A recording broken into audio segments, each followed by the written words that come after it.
Hello, everyone. In today's conversation, we're going to talk to my sister Grace about her healing journey and how she's navigated it through her writing. At such a young age, Grace has lost two people that she loved in really unexpected and tragic ways. So I want to preface our conversation today by bringing awareness to the grief and deep emotions that we are going to be discussing on today's episode. I want to allow you the time and space that you need to listen to this episode, as it may bring up some tough topics. And although Grace has been able to navigate some of these losses through her writing, the emotions and the grief are still extremely evident and prominent. Grace lost one of her best friends, Michaela, at the age of 16 in a car accident. In today's episode, she talks about that experience as well as the guilt and feelings associated with any conversations that were left unsaid. Grace later talks about one of her first loves, Matt, who was battling his own mental health and took his own life a few years later. This season and October in specific are always harder for Grace, as both of these losses occurred on back-to-back days. I really wanted to just preface the topics that will be discussed today, as I want you all to have some background before we dive into such a difficult topic. As you all know, as humans, we embody both light and dark. In today's episode, we will touch on both. I really hope that this conversation reminds you that whatever darkness you're facing or living with, you're not in it alone, you don't need to carry it alone, and you have people in your corner to help you navigate through it.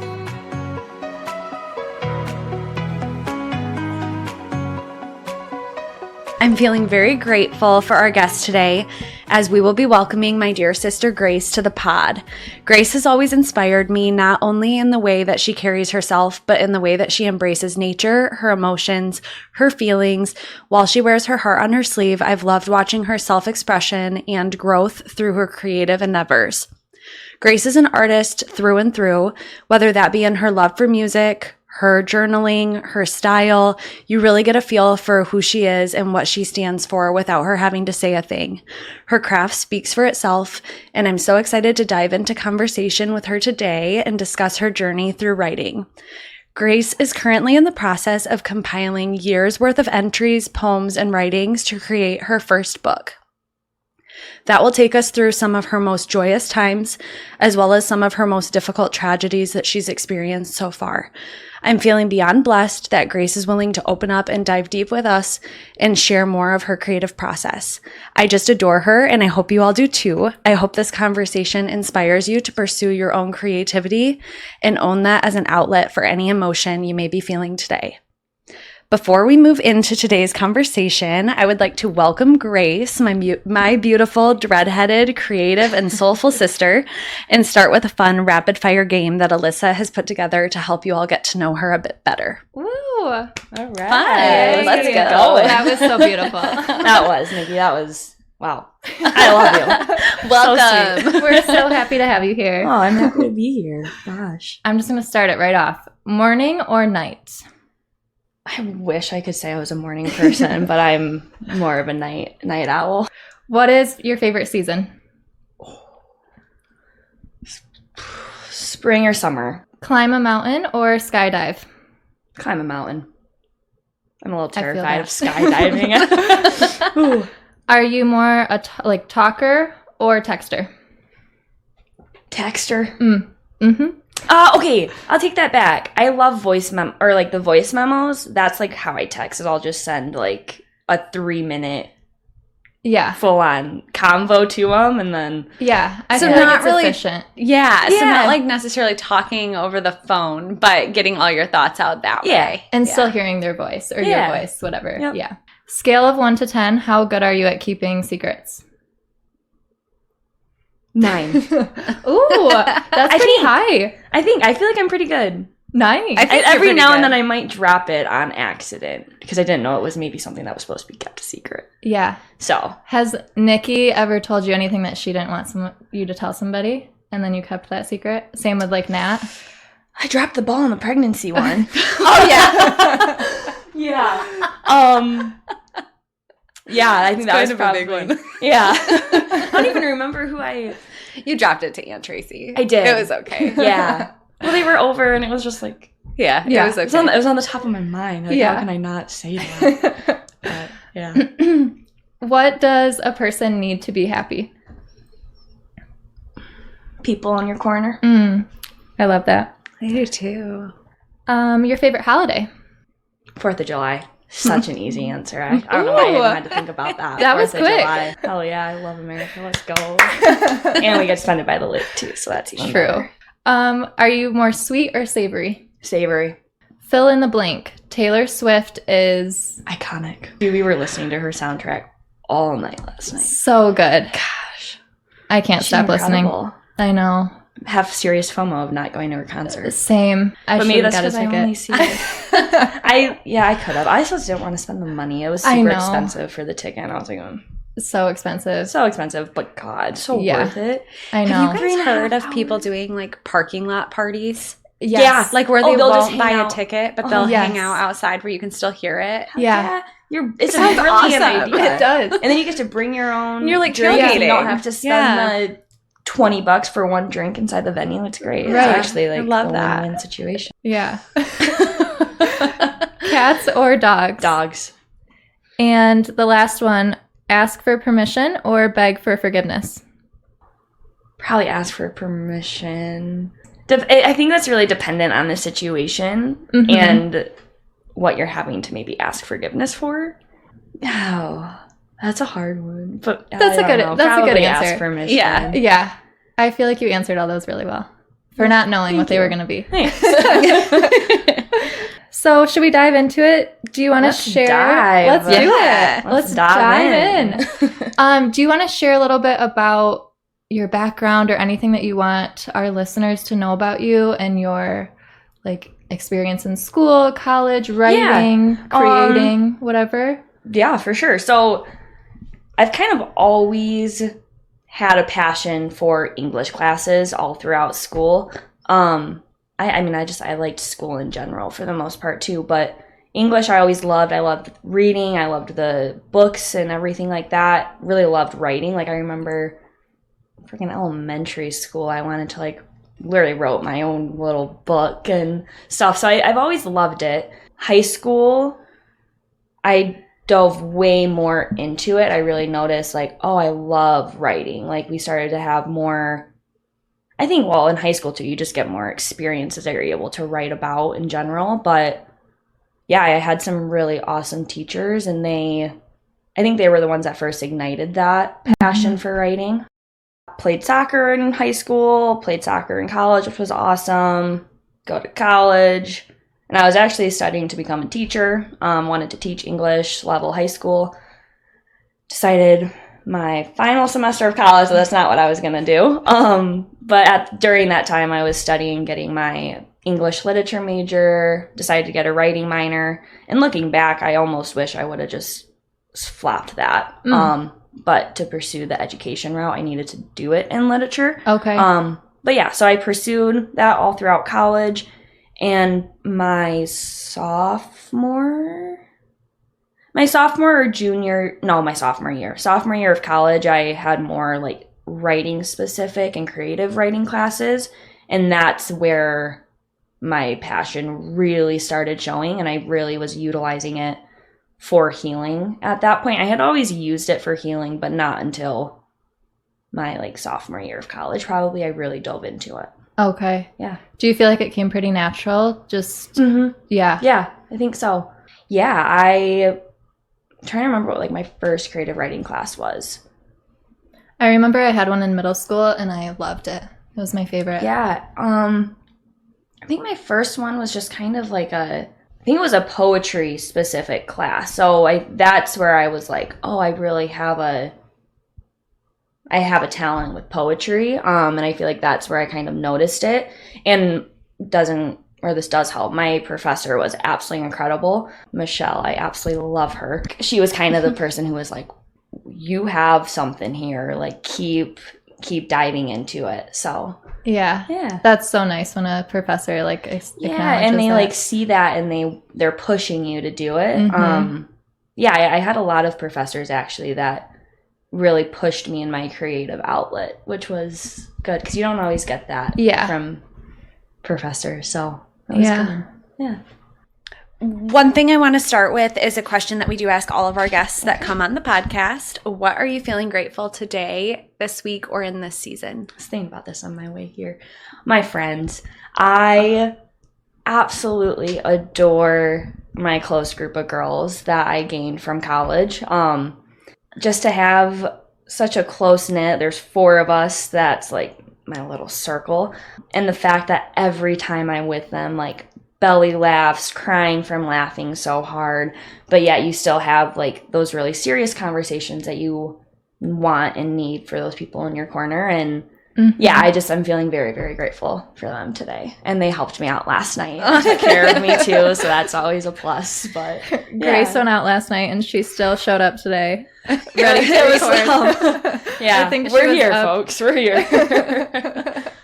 Okay, Grace, I've got a question for you too. So for somebody who has wanted to start journaling, or maybe who has been like, I've been pretty inconsistent with journaling, so I'm saying that for me, but for people who have always wanted to get into journaling but have a hard time putting pen to paper, because that does happen a lot, like the creative block or just not really knowing where to start. How do you recommend starting on an active writing process?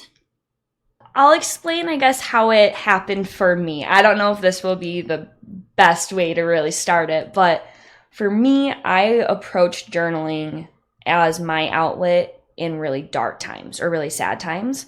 And so I didn't really use it for a daily practice to start. It was just more so like, I got to get this shit out. Yeah. So, swearing? Totally fine. Yeah. Cool. Oh, yeah. All right, Girl, because I'll you be your dropping authentic. more. Your authentic. So yeah, I was just like, I got to get this shit out of my head. And so that's how I first approached journaling.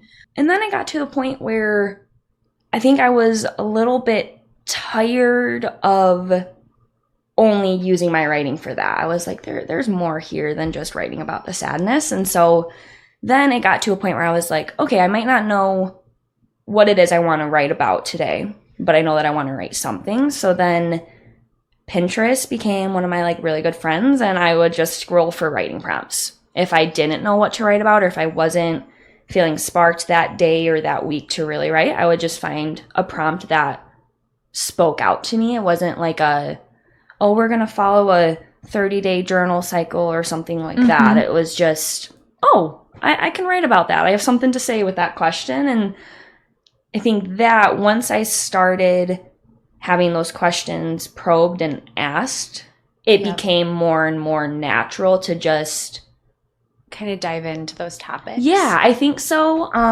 That's a really good piece of advice. Yeah. After the initial like needing the prompts to get it going, that was also kind of happening at the same time where I just started writing a ton in college. And so being in college, right, full-time student, you're having a bunch of classes and homework, and a lot of what my homework was creative writing for a lot of my classes. And so it kind of became just more natural and a habit at that point too. And then now this is huge. Actually finishing your first journal from start to finish. Once you do that was like a big moment for me, just to be like, holy shit, I actually completed a journal from start to finish. I filled every single page. And I have never done that. I haven't. Guys, I probably have over 20 journals that have been started and never once completed. Like, I have love so hearing many. that you have finished one. Like, I've that's finished inspiring. 2. Oh, you finished Yeah, 2? it's incredible. Once I completed it, I was so excited to then move on to my next journal. And I get excited about buying journals. Like, I'll see someone like or something that's really cute, and I'm like, oh my god, I need to have that. And so for me, it was like I wanted to finish my first journal so then I could get to my next one. Do you like the ones that have prompts throughout? Do you like the ones that are blank pages, through and through? Yeah. For someone who's wanting to start journaling, the prompts one would be pretty helpful. Okay. But for me, I never gravitated towards the ones with prompts in them. And I feel like it is kind of hard because the ones that I've tried that have prompts in them, I still find myself skipping through me too. to find one that's speaking to me that day. Yeah. And sorry, kind of going off of that, I feel like something that would be harder with that is because I would do that too. I have one. It was Matthew McConaughey's Green Lights book. Have you guys read that? Love that book. Yeah. Or I'm like halfway through. I think I have your copy. I think you do too. Okay, you're fine. So he then made a journal that had questions or prompts from his book. Oh, okay. And so I got that, and I liked that. It was another good practice, but then I realized, I am going to be skipping. So then I guess if you date things, I love to like put dates and times for every single one of my entries. But I don't know. I think that there's something cool about seeing like your journal once it is completed, going from like start to finish and to having the entries kind of in order like that is unique too. I like that. Yeah. So I just heard this thing about like getting, 10 years down the road, 20 years down the road and looking back at your journals and seeing the point you were at, mentally at that stage of life. And I was like, that would be a nice thing to do. Like someday look back and be like, oh yeah, like that's where I was mentally, authentically, just writing how I was feeling or whatever. Mm-hmm. It's interesting. So normally, I think when I like had first finished my first journal or whatever, my initial thought was like, okay, I probably will never go back and reread it. And then I think it was in Green Lights where he was like, I didn't open any of my completed journals until I got to the point of wanting to like write this book. And so then he was reflecting on his like 20 years of entries and stuff. Throughout the process of me now writing my own book, I'm actually going back and revisiting those, and it's crazy. It is so insane to see, oh my God, that was 3 years ago. And it's crazy, and it's powerful too, because you get to see where you were at. Mm-hmm. And a lot of those feelings are probably still there in some form and capacity, but to see the growth is really incredible. And to actually have a written document of the growth is, I think just to be able to see even how you've navigated it too since then. Like a lot, and Grace, this is just, me speaking about you and how I've watched you grow in the last couple of years, even through your writing. But there was a time where some of the grief and things that you have experienced, you didn't talk about for 3 to 5 years. Oh no. You're very right. So initially, after Michaela died, junior year of high school, 16 years old, that first year, I wore my shit on my sleeve. Like that was, it's raw. Just so raw at that point that it's really hard to hide it. Mm-hmm. My friends at that time, they did a, I shouldn't even say a good job, because I don't know if you want to say that's a good job or not, but like they masked it very well, especially at school. Mm-hmm. And so then I was like, God, how the hell are they doing that? Like, I would love to be able to do that. And so eventually it got to the point where I think it was when I made that transition into college, like my senior year transitioning to college, like my first couple of years of college, that shit was caged in. Mm-hmm. I didn't really want to process it. It was better almost to feel numb. Mm-hmm. Honestly. Yeah. Mm-hmm.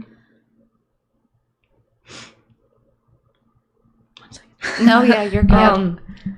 Actually, I was writing about this literally a couple days ago, where I think it was necessary to feel that numbness for. Fuck. No, I think it was a way of protecting myself. Mm-hmm. Well, and I'm sure that, even looking back to your friends in high school that were within that same friend group, I'm sure that a lot of them felt that same way too. Like, it is easier sometimes to put that wall up.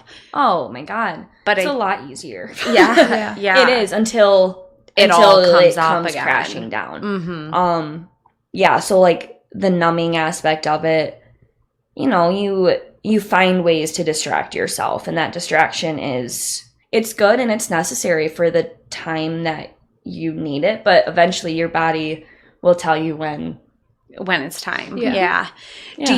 So I guess with all of that being said, like, how have you found writing to be a helpful tool for you in managing that and being able to speak about it.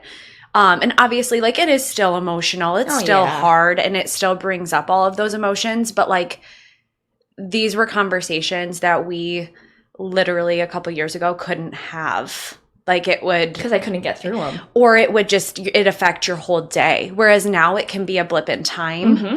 And then you're able to kind of navigate and find that it's healthy to talk through that. Yeah.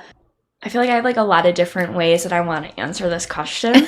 This might be a long way around of explaining it. It's okay, you'll get there. Yeah, we'll get there. I would say it allowed me to actually, like, process it without trying to have perfect answers for it. Mm-hmm. Like, I think a lot of the time when I try and talk about it to people, I feel like I don't always have all the words to try and explain it. And so with writing and with poetry, I think that I was really seeing so much of my emotional side, my feelings, a lot of the grief. I reflected that in my writing without even realizing that I was doing it at first. So much of my writing, like, I focused a lot on poetry and creative writing. And with that, like, nature has always been my biggest inspiration with writing. And so I realized after writing a lot that, I'm just describing scenic moments, how I'm feeling, but I'm reflecting it in the nature that's around it. So I think for me, seeing my emotional state reflected in nature and in my writing it was kind of just like a wake-up call in a sense, or it allowed me to actually process it and to realize, these are emotions that I do have, because I was numbing it out for so long that like I didn't really realize that I had so many feelings and so many thoughts and things that I was struggling with until it literally was like forced and like bubbling out of me, and it had to go somewhere. And so it came onto the pages. And I think through that, like, I was just able to put it into words that made sense and put it into putting pen to paper. I mean, as messy as it may be, it allowed you to express 100% authentically exactly how you were feeling without the pressure of that needing to be seen or voiced to someone else. It was, or like understood in someone else's mind. It was like, really just for myself. And then I think with that, in a lot of my college writing classes, my peers in the English department were incredible. And Aquinas is such a small school too. So when you get into more of those specialized classes within your major, your class sizes are tiny. Like, I had so many writing classes that were probably at most 12 people. That's probably the largest writing class that I had. A lot of them were like 6 to 8 people. Oh, and so really intimate. Very, very intimate. And so when I'm writing a lot of these pieces for school, it was kind of inevitable to then talk about it with my classmates too. When you're in that workshop setting, your class is trying to peel back the layers so they can really figure out, okay, what's the root of this piece, and how do you make the writing better to encapsulate everything that you're trying to say. And with those workshops and with those questions, like, then it was like, I didn't even think about that. And then it's like, they were a huge part of that healing process too. Like, I can't tell you how many workshops I probably cried in to my class, but like, it was such a intimate and such a, what's the word? That I was like welcomed to share that. Yeah. Which was really vulnerable. Cool. That's really nice that it was embraced. It was. And welcomed and encouraged. Yeah. Yeah. And with that, like, I was able to really fine tune my craft, but also I was able to really understand the traumas that I did go through. And there was this episode that I was listening to, the Mel Robbins podcast, about, basically, and I'm not going to reword this right, but basically the host or the guest that Mel had on was talking about the way that your brain and your body stores your trauma. And there's a very crucial part to healing through trauma by writing it down on paper. You're learning how to kind of store that emotion. Basically, in a nutshell, she was saying that it gets easier and easier to talk about the trauma the more and more that you write and take the time to understand it. It's almost like because you're getting it out. Yep. You're not suppressing it in. Yep. That makes sense. It does make sense. Definitely have to take a listen to that episode because I'm not relaying it back to you guys super well. But it made me think, though, of just how the writing part was very crucial. And I think that allowed me to talk about it without having the flood of emotions completely take over. Yeah. Because I had gotten to the point where I was so familiar and so understanding of what those emotions were that it wasn't as surprising when they arose, I think. Yeah. And I get that from a healing standpoint too. Like that does make a lot of sense that not that you've coped with them, but you've seen it, you've dealt with it. Yeah, and in the writing process, this was something that I feel like I've talked a lot about it with Mom and with you too. I know that you and I have touched base on this, but there are a lot of pieces that were very hard for me to circle back to because I would write them out so raw just to literally get it onto a piece of paper.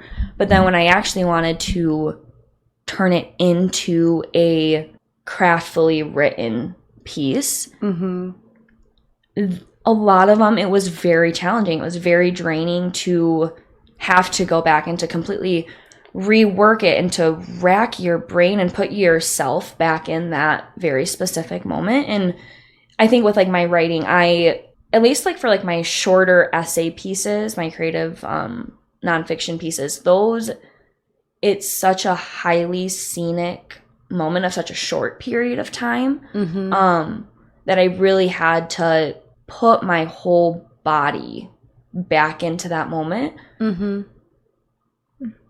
Yeah. Yeah, and that's challenging.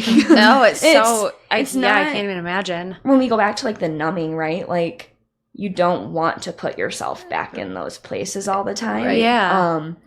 You want to do everything that you can to not almost avoid it. To not feel it. Because it was brutal to feel it the first time. Why do you want to go back and feel it 100 more times, right? Right. I will say this though, and I hated this phrase in the beginning where it gets better with time. Like time heals everything. Oh yeah. I thought that was such a crack of bullshit. I was like, don't tell me that. Like, there was other ones that there were some other. This is my least favorite one of all. It happens for a reason. Oh yeah. Yeah. Shit. What happens. Yeah. It's not like there's a plan or a reason. Plan. And this is me, like, I'm not a very religious person. I've definitely realized I'm 10 times more spiritually driven and understand the world in that sense, like through nature. But I just was like, no, there's not a reason that she hit the tree. Like, there's not a good outcome. Right. There's not like a better plan in place. Looking back, I'm like, yeah, we were forced to find good from it. We were forced to still live. We were forced to carry on and focus on what you could control. Our life, you know what I mean? But it doesn't make it hurt any less. No, and that we all had to, find our own good from it. And there was a lot of growth and goodness that did happen after, she passed. Like, I learned a lot about my life. I would not be where I am today without that experience. Oh, I think, that's, like, I'm not going to look at that experience and be like, oh, yeah, that's the reason that happened. I'm like, no, like that, to me, that just doesn't make sense. Some people love that. Like, that is their foundation, and, like, that's what gets them through a lot, and that's incredible. Like, I don't want to take away from that, because there are people who 110% believe everything does happen for a reason. And in ways, maybe, like, I think that there is something about the timing of everything, and maybe in some sense that phrase is true, but in some settings, I'm like, no. Like, I just can't. That was a long rabbit hole. Yeah. Where were we originally at? Talking about a phrase, time heals everything.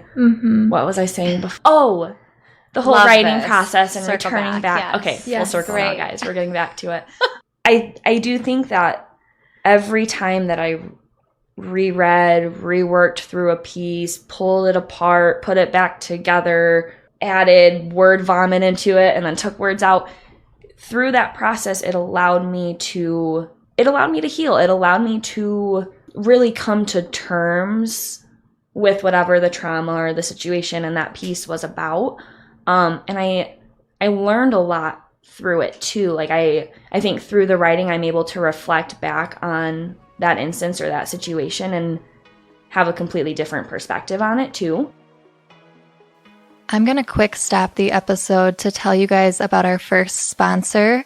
When Nikki and I thought about reaching out to sponsors to support the podcast, we really wanted to work with companies who had goals and visions that were similar to our own. With this being a mental health podcast, I knew that we were going to have conversations that were raw and vulnerable and honest. And I think for myself, the only reason I'm able to sit here today and have those conversations is because I've worked on myself a lot in therapy. So that's why I'm so excited to tell you about today's sponsor, which is BetterHelp. BetterHelp is a platform that makes finding a therapist easier because it's all online. It's more affordable and accessible too, which is great because that can be an obstacle for so many people who want to get therapy.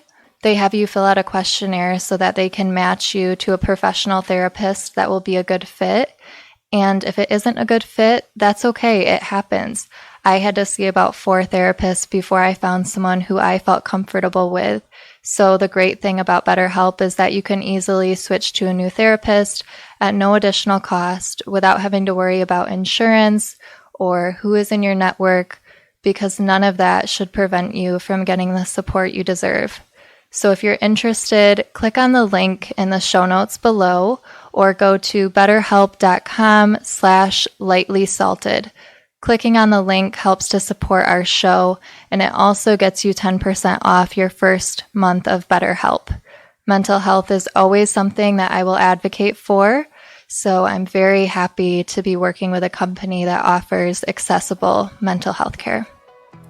Okay, back to the episode with our lovely guest. I like how, what's the word for this? How much it's just you being with your own thoughts and feelings and working through that, because I feel like I talk so much. I spit everything out, and then afterwards I'm like, I feel like there's some things I shouldn't have said. I feel like that didn't express how I am really feeling, and I almost think writing could be a good first step in processing through. Well, and stuff. Alyssa, you've talked so much about being somebody that like needs to process things before saying yes to something, like needing to like process whether or not that's something that's really going to serve you in that moment. I think journaling would be great in that aspect, like just allowing you to feel what you're feeling before.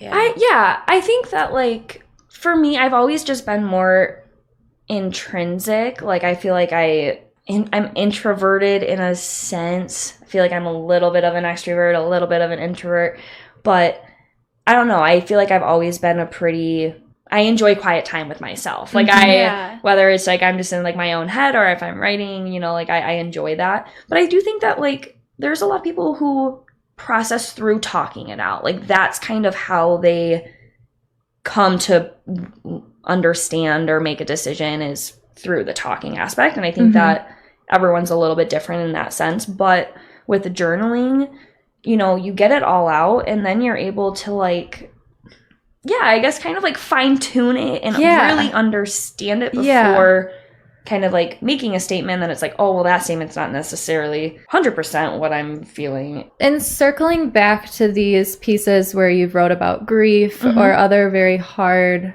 anything that you've wrote about that brings up a lot of intense emotions, have you found that it's helpful overall to circle back to that? 100%. Yeah, majority of my book is pieces that, you know, were driven out of the grieving process. That has always kind of been like my biggest inspiration with writing. Sometimes I look at it, I'm like, God, I wish I had a little bit happier situation sometimes, but you know, it's my story. It's what I've gone through, and I think it's important to share your story too, because the way that I might handle it or the way that I'm experiencing it, it's going to be different for every person. But I do think that this was always my mindset with teaching too, but like if I can help one person by sharing my story or by helping them through whatever it is that they're going through, even if there's not a direct relation to what was happening, like, I don't know, I think that there's something very powerful in that. And I want to share my story. I've learned a lot from it, and I think that that's a way that we just connect with people in the world around us, is by sharing stories, whether that's through talking or whether that's through writing, or I don't know. I think it's an important thing to do, for sure. Obviously, I kind of forgot what the initial question was halfway through that. I'm awful at that. I just kind of talk, and then I'm like, great. I mean, that's what this is, though. This is a vulnerable conversation, and you're just taking creativity, like walking us through your creative process. It's very much that way. Like, that's probably how it feels, even when you're doing it. There's not really a nice order to things at all. Yeah, it's messy. But like that's kind of the stage where my book is at right now too, is it feels just like an absolute clusterfuck. Like I feel like I have so many different ideas in it. I have a lot of different ways that I'm wanting to organize it or structure it for the reader. And that part is actually so challenging to figure out. It's like, how am I going to make this all flow so it makes sense to the person who's reading it? It's a challenging part of it right now, because I have like the individual stories in it. It's just a matter of like, okay, now how do we weave it all together? So that's going to be a process. But do you think, as far as how that goes with like the organization of your book, because for those who don't know, I've seen bits and pieces here and there, but it's a compilation of like all of your creative writing works, right? So journal entries, poetry, short stories. Yeah. And that's another challenging part of it too. It's not just one style of writing, where normally, you know, when people publish a collection of poetry, it's just poetry, you know, or if someone's writing a memoir, it's more like just the same narrative format all the way throughout, where I'm like, I feel like I'm going to merge like 5 different types of writing styles into one collection. So yeah, I don't know how it's all going to work, but it'll make sense by the end of it, I think. Have you landed on a title? Yes. Are you comfortable sharing? I am. Okay. I was actually debating that. I was like, I don't know if I want to share it quite yet. And as of now, this is my landed title. Yeah. This could change, because I don't know what I'm going to discover throughout this writing process. Like, I know I'm going to learn and grow more, so maybe that will change by the end of it. Who knows? But the title that I am feeling very, very confident in right now is You Can Find Me Here. And that's amazing. Thank you. Thanks. Yeah. I love it. And I think it has a lot of different types of meaning for the book itself. It's actually the title of one of the pieces that's going to be in it. So I was kind of like, I like that idea too, of being able to like title your book after a piece that's in it. Like I've always loved when people do that. Yeah. But I've found throughout this whole process that like You Can Find Me Here kind of, you know, it encapsulates me finding myself. It encapsulates allowing the reader to also find me and meet me where I'm at. You know, there's other pieces where it allows me to find the person that I'm grieving too. It's kind of like, oh my God, I'm having this revelation right now, guys. This is incredible. This is great. I'm so glad. This is like a way that I'm able to continue the relationship with the people that I've lost. And I love that. Oh, I love that too. Grace, one of the questions that I had on here was in the I love that. It's like that's where you can find each other. Like in those words in that I love book. that. That is so beautiful. You're making me tear up. I know, I'm crying have chills. I'm so happy I just figured that out.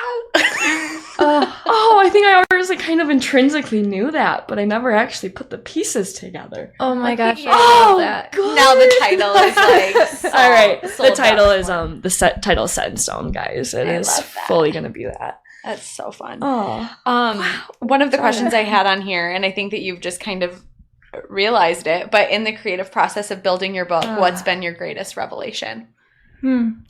Well, shit. That might be it. I think, and I think these two are going to tie together. I think it's allowed me to continue the relationship with the people that I've lost. It allows me to honor them too, which is cool. I love that. Mm-hmm. And you can feel that. Yeah. Like talking to you, you can feel that. So I'm excited to see it on paper too. Yeah. And I think my next, like, one of my other biggest revelations would be coming to terms with what has happened. Mm-hmm. Mm-hmm. Yeah. Yeah, I think that's probably the biggest thing that came from writing. But then also kind of just gaining confidence in myself that this is actually something that I can do. Mm-hmm. You know, when I actually, because I've always thought about wanting to publish my own book, especially like throughout college. My professors were like, have you ever thought about wanting to publish your own work? And I'm like, here and there. Nothing I want to take seriously. But then the more and more that I was writing, the more and more I realized, okay, like this is something that I want to share, and I'm kind of feeling pulled and need to share. Yeah, like when I actually saw the book coming together and it was all in one document, I actually like took all my writing and it's in one single space now. Mm-hmm. That was like, oh my God, this is actually happening. Like I'm actually in the process of publishing my own work. And I think that that's something, I think that like boosts your confidence and like trusting that I actually have the ability to do it has kind of came through this writing process too. I like sometimes I would like feel a little like self-conscious when sharing my work in classes because I wrote pretty differently than a lot of the people around me. And I mean that it's my voice compared to their, like we all kind of have our own writing style, right? But yeah, I think I was always a little like, oh, this seems a little out there. This seems a little woo-woo. Yeah. Sometimes, you know. But I've kind of learned to embrace that and to embrace that, like, no, this is the way that I'm understanding what I went through. Yeah. It doesn't need to make sense to everybody else. It doesn't. No. And the people that it will make sense to kind of breaks my heart that it will make sense to them sometimes. Because I'm like, oh, that means that you understand and can relate to this feeling, you know. Mm-hmm. Like, I don't wish that for anyone, but like what a powerful thing though too. And like if I'm able to heal through my own writing, like if someone else can too, that's there's more power huge. In it. Yeah. Mm-hmm. How do you navigate creative blocks or hurdles in your process? The first thing that comes to mind is just having to step away from it. And I would notice that when the piece was really challenging to try and work through. Like it's actually probably my favorite piece that I've written. It was drafted in my last semester of college. It was really hard to work through that at first. And when I submitted, I told my professor, I was like, I know that this one is nowhere near done, but it's mentally draining and exhausting. And this is kind of the point where it's at least for right now. I probably did not, after college, I don't think that I opened my laptop and looked at that piece for at least 3 to 4 months. And I was doing way more journaling, just journaling at that point. I wasn't really like crafting and doing a ton of creative writing right after college. And I think a lot of that was just like, it felt almost too much like school work in a sense, just starting out. I was like, oh God, I'm right back in it. So I took a long break, but specifically on that piece, I avoided it for at least 3 to 4 months. But going back to it, it kind of like I had like a new life for it. Like I think I was in such a bad mental state when I was first writing it. And when I went to reapproach it, I was in a much clearer head frame in general at that point. So it allowed me to be open to the process of working through it. I think I was just closed off to wanting to process it because the story was just so raw. Like my favorite piece was something that had literally, I think I made the first draft for it not even a week after the instance had happened. And so it was just like, oh, I can't like do that. Too soon. Yeah, just too soon. Yeah, and I think I've like said this to Mom and to you probably too, because I talk to you guys a lot about my writing. But sometimes it was scary where your head frame would go. And I was like, I don't like that. I don't enjoy where that just put me.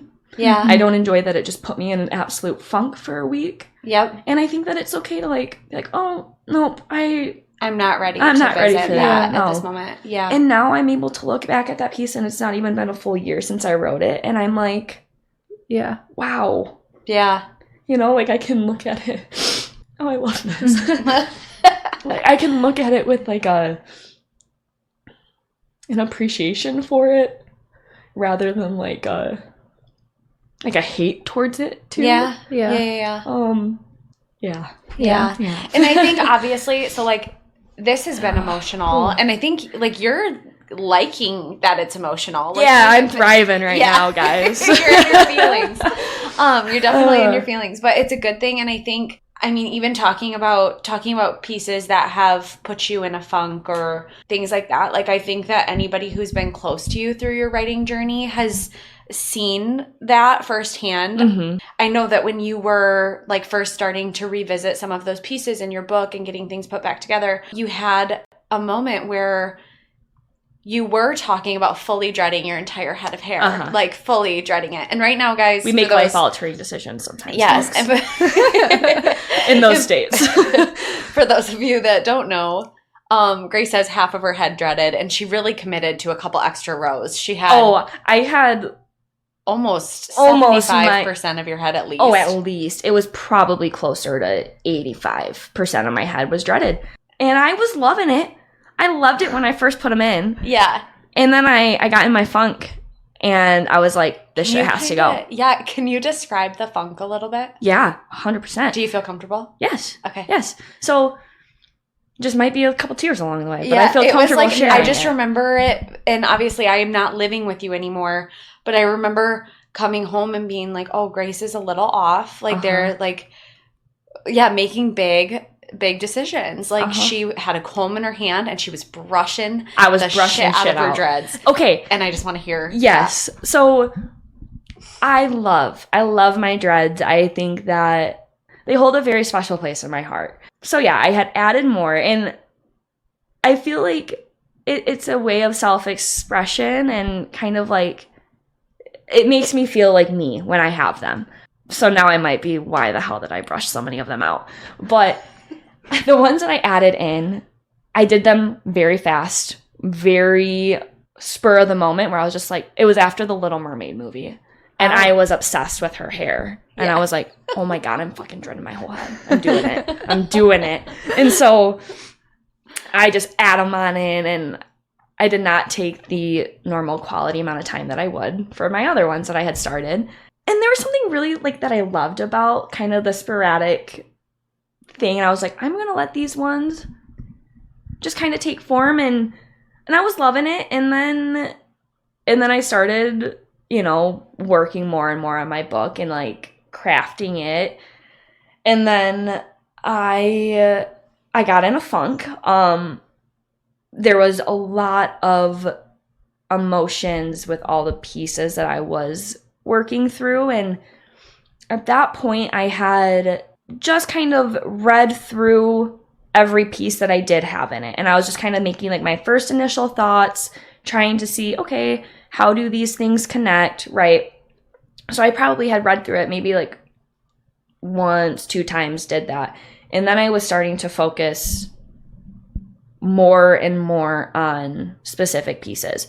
The one piece that I now like cherish and love that I was referring to earlier, that was the one that really got me in a funk to start. Okay.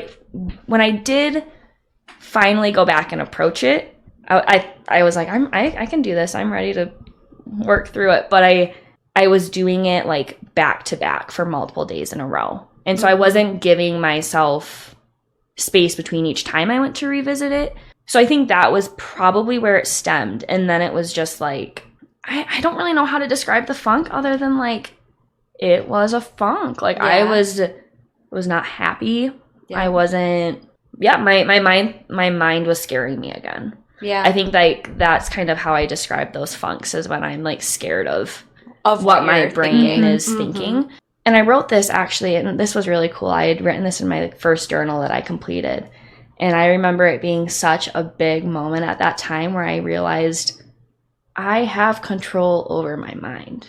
Like, I can choose and dictate what I let it spin on. I mean, sometimes it gets a little off the rails, and I'm like, holy shit, Grace, let's reel this back in here. We did not do too good job controlling that.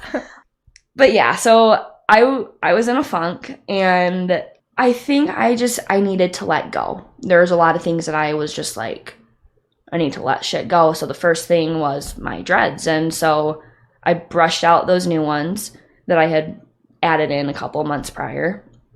And then your hair stores energy. And so when it's dreaded back, it's storing all of those memories. Like, I really do think that, and that might kind of sound very like voodoo or spiritual and stuff, but it stores a lot of those memories, a lot of those feelings and emotions. And so when I was brushing it out, I think it was just like a release. It was a release of all of it, a lot of it at least. And I remember saying something like, there was just so much negative shit that had happened in that 3 years, mainly with Matt. That was like the most recent grieving that I was working through. And I was like, all of that is stored in my hair, on my head right now. And it was just like, it has to go. Like, I was just at a point where you were just feeling the weight of it. Yeah.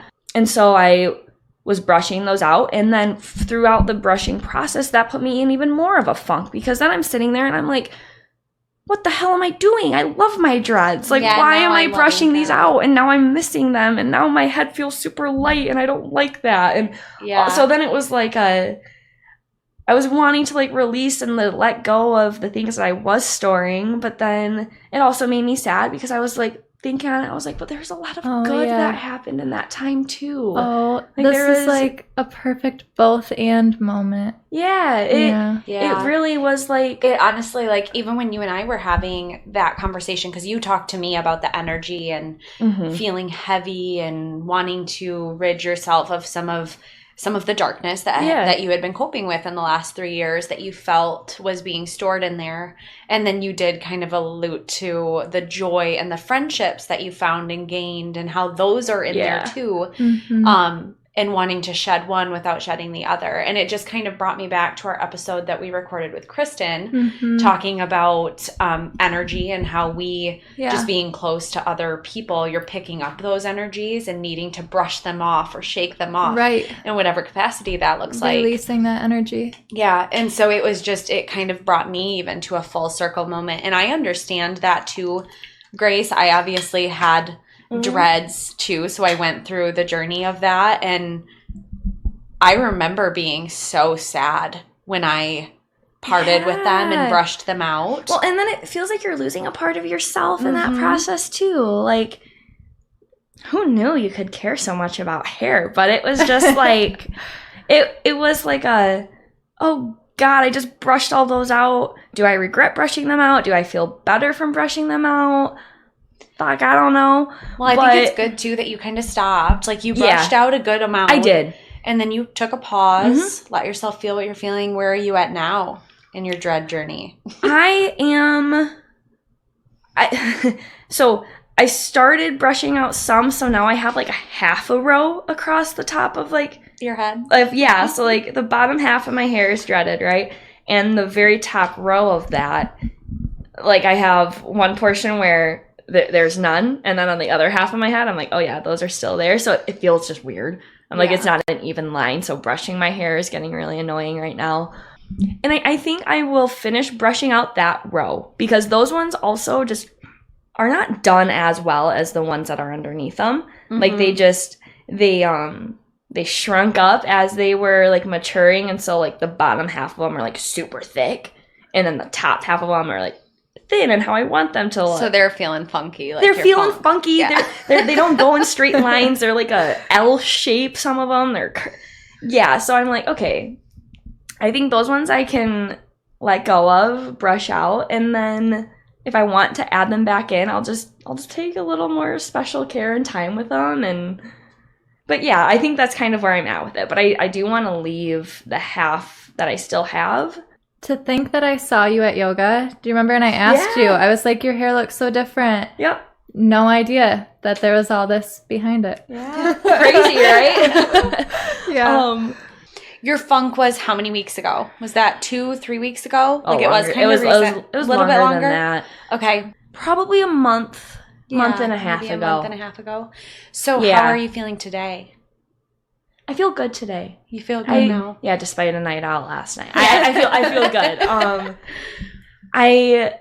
There was a part of me that was nervous about coming to talk to you guys. Not so much the talking with you guys part, but just the conversations and the topics that I know that would be brought up. I was like, all right, we're gonna be freaking vulnerable today. We're gonna be doing this. So I think I was nervous, but I was more so excited about it. I think that to kind of like actually take a moment and to share about writing is awesome. Like that's such a big privilege to be able to do that.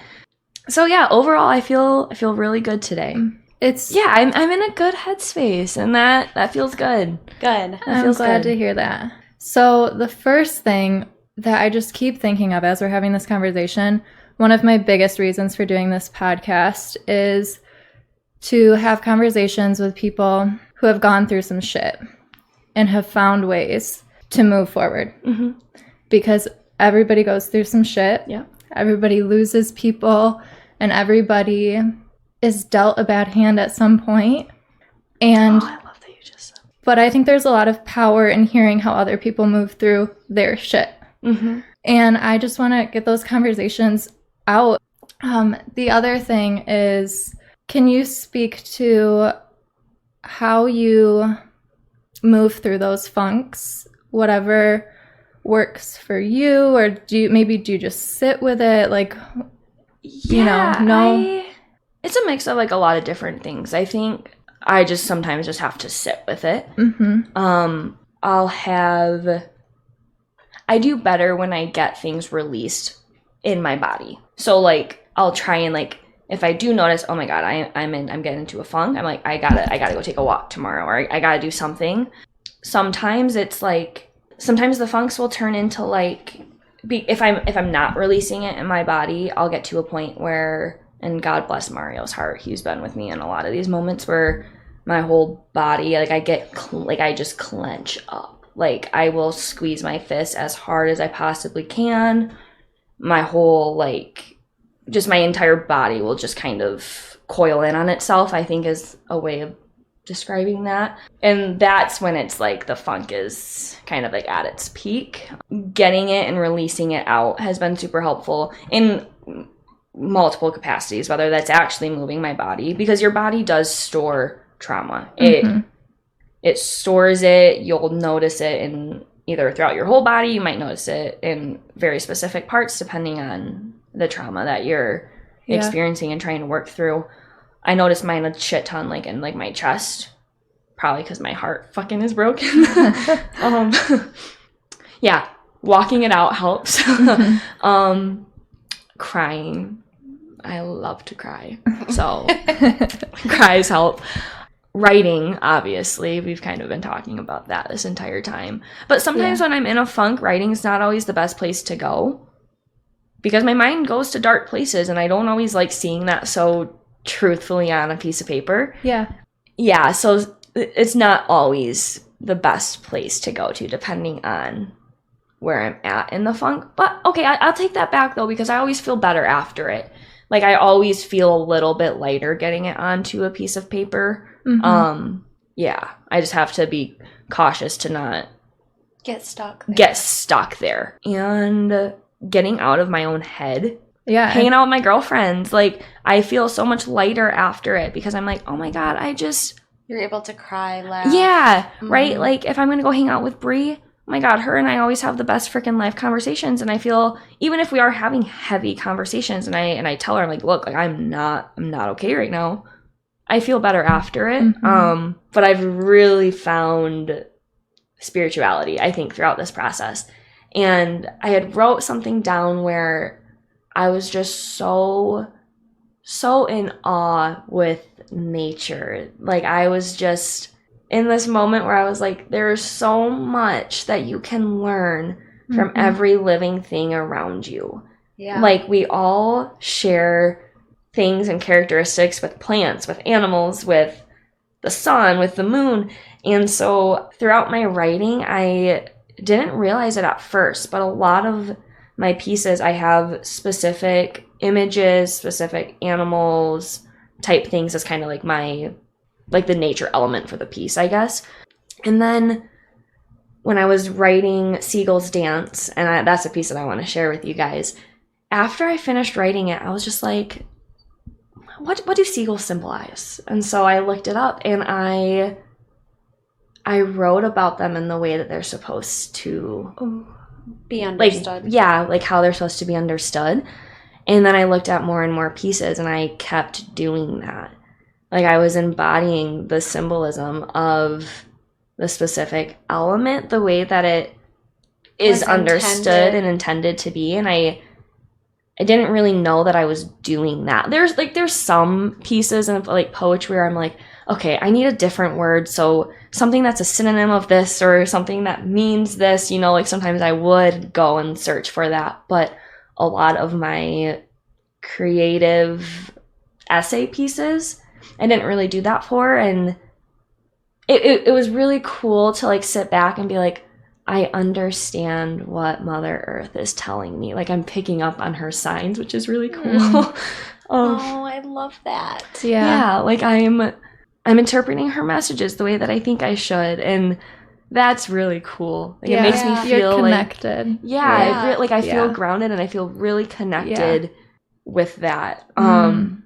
I think I worded it better in my journal, but that's pretty much the gist of that. And so that just felt so cool. I was like, wow, like, this is making sense. I don't know. Nature is a big thing for me too, to feel connected with those people that I've lost, because it's a constant reminder of life and death.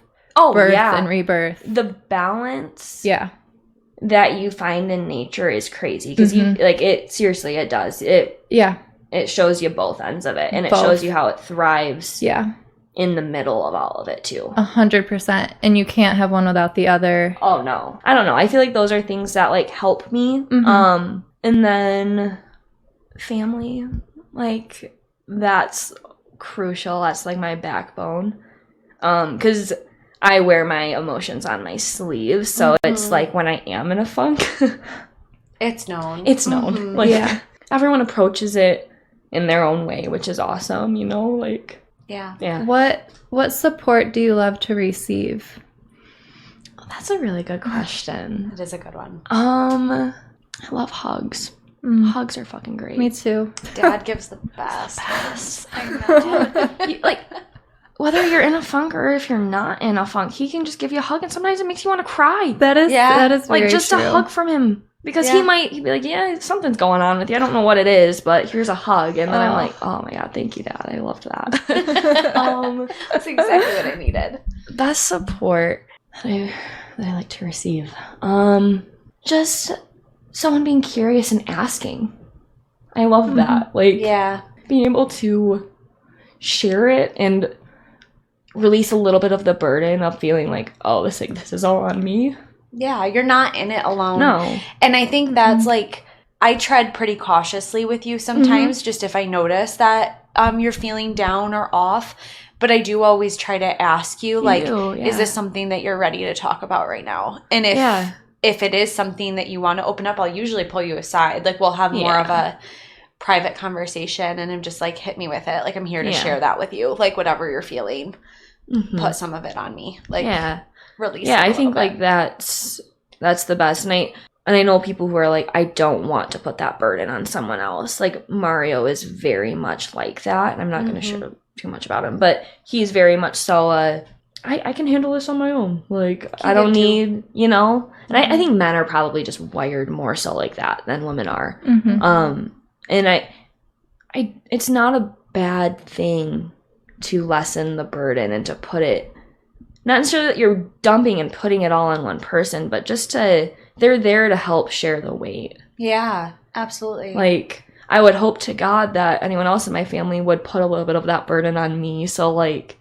I'm aware of what's going on and that I'm there to, so that way, like, I can at least know. Mm-hmm. And check in. And, mm-hmm. Yeah. So, that's probably the best. And sometimes just sitting in silence with me and just letting me just feel it. Feel it. That's a good one. That's how Mario shows up a lot of the time, is we don't even have to talk so much about it, but if I'm in, like, my clenched mode or I just need to cry, he lets me. And that's awesome to know that you have a safe space where you're able to do that. Yeah. A safe space is huge. I think that often uncomfortability gets, like, I think people speak and talk when they start to feel, like, uncomfortable sometimes, or when they start to feel like an uncomfortable space. And sometimes it's just so nice to sit in safety with somebody and know that nothing has to be said. Yeah. Yep. Absolutely. Grace, last question, I think, unless Alyssa's got anything else. What do you think is the biggest thing that you've learned about yourself through your writing? I don't know why that's making me emotional. Take your time. The first thing that came to mind was I was holding a lot of unnecessary guilt. And that's normal. I think that the guilt, whenever someone dies that's around or close to you or that you shared moments in life with, it's normal to feel guilt like that. That's a very common response in grief. I think it's a normal emotion too for someone that was and not, I don't, in this sense, like, taken too soon, like somebody that really was very, very early on in life, completely blindsiding. You weren't able to have goodbye conversations or any of that. And so, like, with Michaela, the guilt that I was feeling with that was, and this is so common too, where you get in a freaking fight with someone over the most stupidest, pettiest shit. That's like, oh, that wasn't even worth the fight in the first place. You don't learn that until they die. And it was, they were gone too soon. We didn't get to have a reconciling conversation. So I held a lot of guilt about that, because it was just like, wow, those were the last things I said to her. That's freaking lovely, you know? Yeah. And then when you lose someone by suicide, there's a whole extra level of guilt that comes with that too. So yeah, I think allowing myself to get to a point where I don't need to hold on to that guilt anymore. Release the blame a little bit. Yeah, and I kind of came to that revelation, and I think that's probably why it's my favorite piece too. Wow, that piece did a number on me apparently. But no, I think I got to the point in that writing of it's okay to let go of the guilt. Like, it wasn't there. Like, it was unnecessary guilt, I think. Yeah, absolutely. That's hard too, because I don't know if unnecessary is really the right word actually to describe that. I don't know what the right word would be. Just guilt that's not really yours to carry. Yeah, like, I mean, it was mine to carry for a while. Like, I think that I learned a lot by carrying it. You know, but God, learned a lot through releasing it too, though. Yeah, 100%. I'm able to kind of, like, look back on memories without this, like, a stinging sensation of, oh, what if I would have done this differently, or what if. Now I just look back and, like, I get to cherish the memory for what it is. Yeah. You know, and that feels good too. That does. Yeah. Yeah. Grace, I appreciate you so much for sharing everything that you've shared today. Like, I think you've been so authentic and raw and genuine, and you really let us in and you let us feel everything that you were feeling, the highs and the lows. And there's, like, a level of strength and courage and love that you embody. Like, to be able to have experienced all this grief and all this pain and still be such a loving and open person is very inspiring. I think that I learned that by losing people that I love. Yeah. You know, like, yeah. It teaches you to never leave the house without. Yeah. It's so true. You know, it is so true. I feel like I tell people all the time, like, I love them. Not just I love them, but relationships are very important to me because we only have so long with people and we don't know how long we have. No, you never know. And yeah, and I think love is such a beautiful thing. Like, the grieving sucks, but you grieve them because you love them. And like, you can focus on that, like, it makes it a little bit better. You know, I've thought about this before where it's like, you almost think, oh, I almost don't know if I want to experience that love because the pain of losing it is so hard. And like, I think of that like in relationships, whether that's romantically, a friendship, you know, where sometimes it might be easier to just cut yourself off to it. Because it's like, God, I don't want to experience it when it's gone. It's easier just to kind of like shield yourself from them having to leave. I don't want to live that way. Yeah, well, and where's the, I don't know, that's hard too, because then where's the life in it too? You know what I mean? Like, then you're just kind of selling your relationship short on a what if basis that might not happen. And I think, you know, some of that thought process just comes from not having control of the way that people have left. You know, like, I want to be able to control something. Yeah, so the fear of it, for sure. 100%. But God, life is so beautiful when you learn to embrace every aspect of it. Like, it really, really is. It makes you cherish the small things 10 times more. Like, I notice where I'm like, I want to remember that. Like, the sound of their laugh, like, I'm like, I want to hold on and cherish that. And instead of thinking like, oh, the what if of, oh, I might not hear that again. It's like, well, you're hearing it now. So like, embrace that and trying to be in the present. That's something that I will always, I think, work on, because I can get in the habit of going and sticking in my past and then trying to be too future-minded versus embracing where I'm at. But is there anything that you do for yourself personally to hold on to those memories? Like, is that something that you journal about to be able to reflect back upon? Yeah, actually, I don't know. I had this thought very, very recently where I'm going to just start writing down all of the little memories of things that I want to remember, because I know years down the road I won't be able to remember this anymore. I wish I would have done that a little bit more with Michaela, because I didn't write in hyper detail about some of like my favorite memories with her.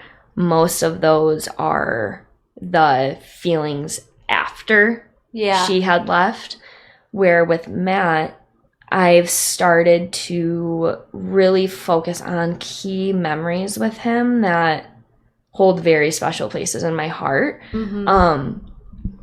And by doing that, I know that I'm like, I'll remember this forever. Like, this isn't going to be something that I'm going to forget about down the road. And that's the worst part with grieving, is when it does get to that point where like you start to forget, you can't hold on to those things anymore. So by writing it and by putting it down, it's like that will stay there forever, which is, that's pretty cool. You know, I won't be able to remember everything about that situation, but I know how it made me feel. You know, I know that these are at least the aspects of it that I do remember. So it's kind of like a little like, it's like my little like treasure in life. No, I love it. I feel like that's something that I've been thinking about a lot too, even just thinking about like how limited time can be. And I mean, we've got in our family, there's a lot of dementia or Alzheimer's. That's been a big wake-up call. Yeah, and things like that. So it's one of those things that like starting journaling now for, I mean, as I'm about to embark on motherhood, like really being able to cherish some of those memories and write them down so that later in life I have those to look back on and read and reflect on. I think that that's such a cool thing. I mean, if you think back to like the Notebook, right? Yeah. Noah wrote down all of his story with Allie, and he reads it to her, and she's able to kind of relive it and go back there and remember it, even if it is just for short periods of time, but she's able to hold on to those happy moments, those sad moments, and all of the things in between.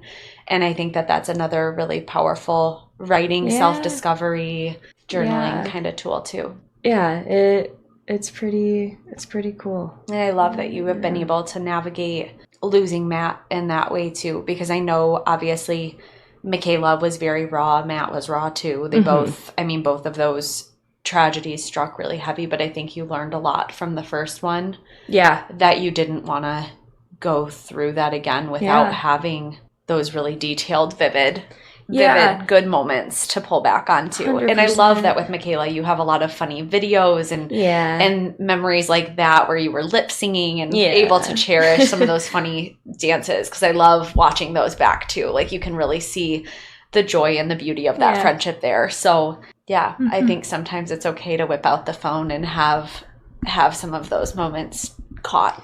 Yeah, and 100% agree with you on that. I think it's super important. And from going through it, I'm like, I want to have more pictures and more videos, because once they're gone, that's all that you have left, you know? Mm-hmm. And it's like, I'm like, God, I wish I had more with them. Like, it sucks that these are what I'm left with. Like, there's not going to be any new ones, you know? So if you can have as much of it as you can. Mm-hmm. Yeah. Yeah. Even the goofy, mundane, simple moments. Like, I look at that all the time, and I think about, how many times have I done, like, an anniversary post with Keegan where I post the same 10 photos that we've had for the last 14 years, because we don't take enough pictures. Same for Mark and I. Yeah.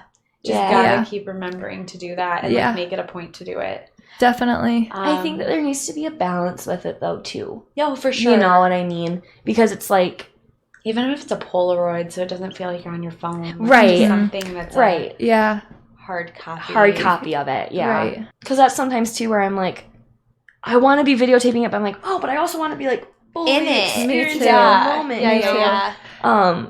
Lauren and I went to the Chicks concert on Thursday, and that was something where I was like, oh my God, Cowboy Take Me Away. I should be recording this. Like one of my all-time favorite songs. But then I was like, no, I'm here. Yeah. And I literally cried listening to it. But that was awesome too, because I was like, wow, like it felt so good to be so present. Yeah. But then I'm like, oh shit, now I wish I had a video of it, because I'm like, I want to be able to re-listen to them singing it, you know? You've got videos of us doing it on karaoke. I'm pretty sure. Right. Yeah. Close second there. No. So I don't know. I think it's really important to have but I think journaling the following day, and that's what I was just going to say. It's like doing especially your style of journaling, where you've alluded to the nature and the scenery and like really setting the scene or setting the tone for your writing. Yeah. Like I think that you can do all of that, if not even better, through journaling. Yeah, and we were just saying, obviously, when you go back and read something, you feel all of those emotions fully again.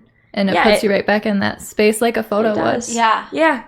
It does. And I think that's where the Polaroids would be cool, like to have a picture that you can put with it within that your would journal. Be cool. I've always Pinterest, you find some really cool creative like bullet journals or different things like that. And I feel like that could be such a cool thing to do. Yeah. I don't know. I've loved really focusing on nature in my pieces too. Like that is something like I feel like I've learned so much just by doing that. Like I had makes you slow down. It does. Grace, do you have a favorite prompt at all that you find yourself using, like revisiting time and time again? I always love reflecting on a moment that changed me or that just had a huge impact. That's kind of, I think, where I find the most healing and like the most meaning in my writing is in those. For journaling, I love this one. This probably isn't the one that I go to the most, but it's the one that I always love writing about. In some sort of phrasing of what would you want to tell your younger self? Yeah. Or writing a letter to someone or writing a letter to you. That's really good. Yeah. One of the questions we didn't ask was, what would you tell your younger writing self? Okay. Well, yeah. Let's just answer those.